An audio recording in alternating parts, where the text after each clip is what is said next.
Boa tarde, quinto ano! E aí, tudo bem com vocês? Espero que esteja tudo bem. Vocês gostaram da nossa aula passada, que foram sobre os jogos e brincadeiras de matriz indígena, não foi?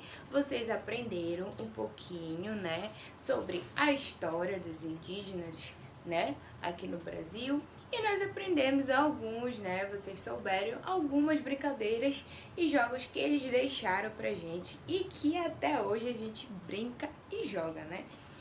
Ó, agora a nossa aula de hoje é sobre jogos e brincadeiras de matriz africana. Isso mesmo, de matriz africana.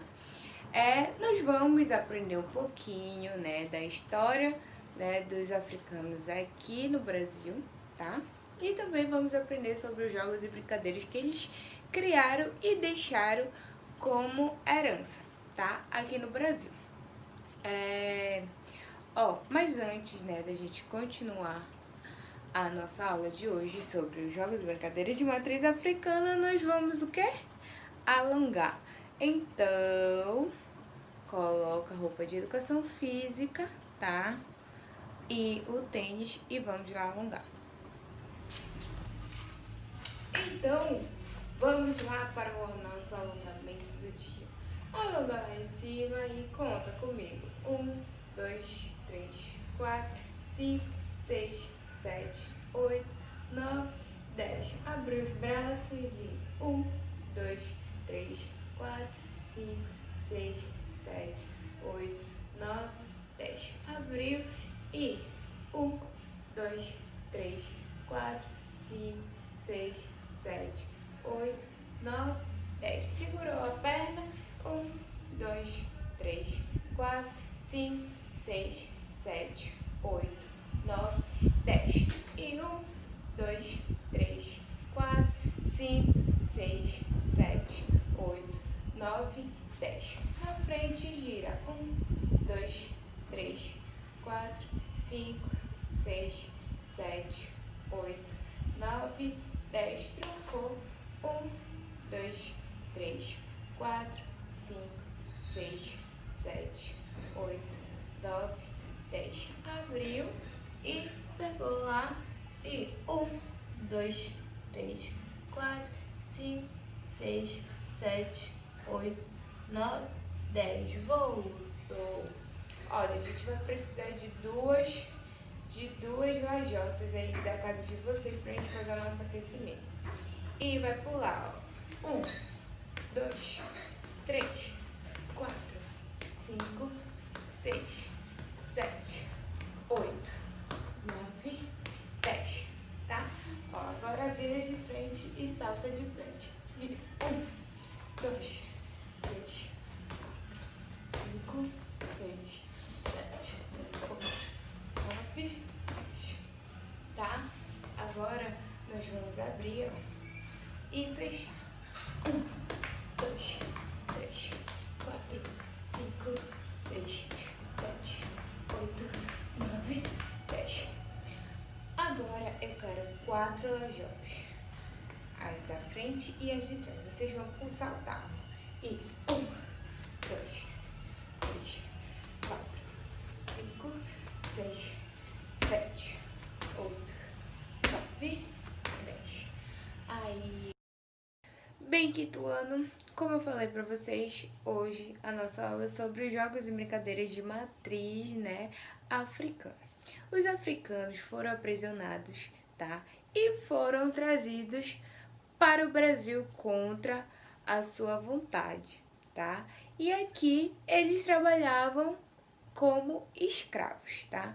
E o Brasil, ele carrega muito da cultura deles. Eles deixaram a cultura deles aqui no Brasil, tá? Dança, comida, extração de minério. Então, os africanos foram muito importantes para a formação também do Brasil e eles deixaram muitas coisas que são valiosas. E agora, quinto ano, eu vou passar um vídeo para vocês, tá? Para vocês verem, aprenderem um pouquinho desse desenho que fala sobre os africanos, tá? Aqui no Brasil, tá? Então assistam tá? O nome do vídeo é As Raízes Africanas, tá? No Brasil. Então assista com cuidado, tá?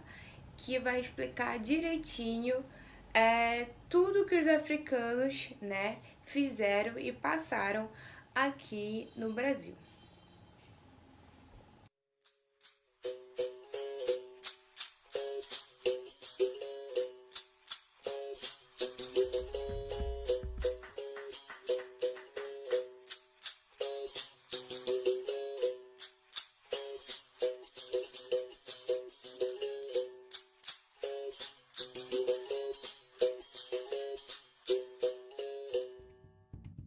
Até recentemente, muito pouco era estudado sobre a história da África, normalmente reduzida à antiguidade aos egípcios. Porém, o crescimento do interesse e importância desse continente jogou luzes sobre a esquecida África subsaariana.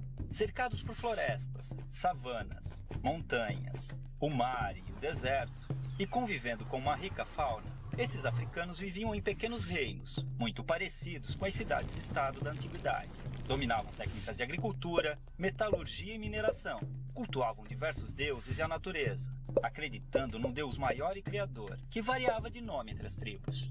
Evitavam guerras, estreitando laços através do casamento. Porém, quando o conflito era inevitável, não visava a expansão territorial. Com a exploração europeia da costa da África, os nativos começaram a ser capturados e enviados como escravos para a Europa. A rota do tráfico negreiro mudou a partir da colonização do Novo Mundo, e o comércio de seres humanos atingiu grandes proporções pela necessidade de mão de obra nas novas terras. Os portugueses dividiam os africanos em 3 grandes grupos: os sudaneses, os guinenos-sudaneses muçulmanos e os bantus, todos representando uma determinada região do continente e tendo destinos diferentes. O Brasil recebeu cerca de 40% de todos os escravos africanos trazidos para a América, já que demandava mão de obra para trabalhar em suas culturas de cana-de-açúcar no Nordeste, no ciclo de ouro em Minas Gerais e nas lavouras de café do Rio de Janeiro no século XIX. O transporte desses povos, amontoados nos porões dos navios negreiros, era feito em condições desumanas, e muitos acabavam morrendo na travessia marítima, tendo seus corpos jogados ao mar.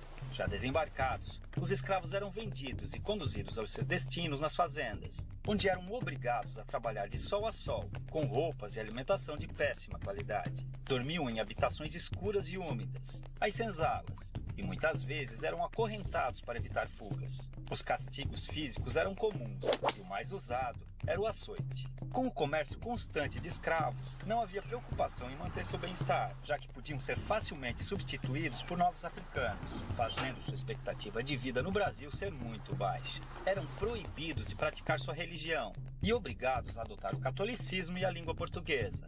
Mantiveram sua cultura viva, realizando seus rituais africanos escondidos, criando até um tipo de luta, a capoeira. A maior parte dos africanos traficados para o Brasil eram homens, por serem mais valorizados nos trabalhos forçados. As mulheres, que não eram aproveitadas nas lavouras, viravam escravas domésticas, as chamadas mucamas. A miscigenação entre africanos, europeus e indígenas foi ponto-chave na constituição da população brasileira. As revoltas eram muito comuns nas fazendas, fazendo com que grupos de escravos organizados fugissem e formassem nas florestas os famosos quilombos, onde viviam em liberdade comunidades similares às que existiam na África. Alguns escravos também conseguiram comprar sua liberdade adquirindo sua carta de alforria. Com o constante crescimento do sentimento abolicionista, o fim da escravidão era questão de tempo. Infelizmente, apesar de promover sua liberdade jurídica, a abolição não garantiu condições de vida dignas para os ex-escravos. A realidade que encontraram foi cruel, pois não possuíam moradia, condições econômicas ou assistência do Estado, fazendo muitos negros passarem por dificuldades após a liberdade. O preconceito e a discriminação os impediram de encontrar trabalho nas cidades. Já nas lavouras, tinham sido substituídos pelos novos imigrantes livres europeus, a maioria italianos. A escravidão deixou cicatrizes profundas. Os negros vivem ainda hoje em condições inferiores aos brancos, devido ao grande processo de exclusão social. Tem menor escolaridade, menos qualificação, salários menores, menos representação na mídia e em entidades governamentais, além de menos cargos de chefia e liderança. É uma situação degradante, considerando a imensurável participação do negro na vida brasileira. Infelizmente, o pouco que se aprende nas escolas sobre a herança africana reduz o negro a estereótipos ligados a origens de musicalidades, como o samba, e ao trabalho braçal como escravo. Esse pensamento induz muitas ideias erradas ou incompletas sobre as populações negras. Há muito mais sobre essa superfície. Os africanos foram, sobretudo, fonte de informação para os portugueses, que não tinham conhecimento sobre cultivo e exploração de produtos de regiões tropicais. Foi a tecnologia africana, com seu conhecimento agrícola aprimorado por milênios, além de suas técnicas de mineração, que tornou possíveis os principais ciclos econômicos do Brasil, como a cultura da cana-de-açúcar, a extração mineral e o cultivo do algodão e do café, gerando riqueza e transformando a geografia e a história do país naquelas que conhecemos hoje. Estima-se que chegaram ao Brasil cerca de 5 milhões de africanos,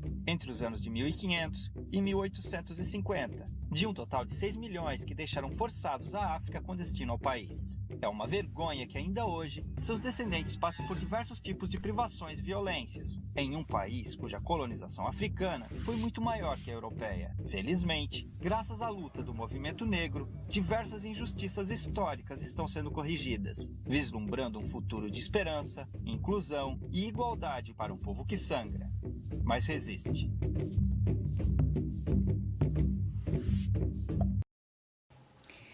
Bem, quinto ano, como eles deixaram os costumes, as danças, as comidas, extração de minério, eles também deixaram jogos e brincadeiras. E é o que a gente vai ver agora. Quais foram os jogos, quais foram as brincadeiras que os africanos deixaram pra gente? Terra-mar. Traça uma linha no chão de um lado e escreve-se terra-mar. No início, todo mundo fica no lado do terra, enquanto alguém de fora fica dando comando, de maneira alternada, acelerando ou diminuindo o ritmo. A última criança que pular para o lado sem errar é a vencedora. Mamba. Essa brincadeira é similar ao pega-pega, no qual o mamba é o pegador e corre atrás das outras crianças.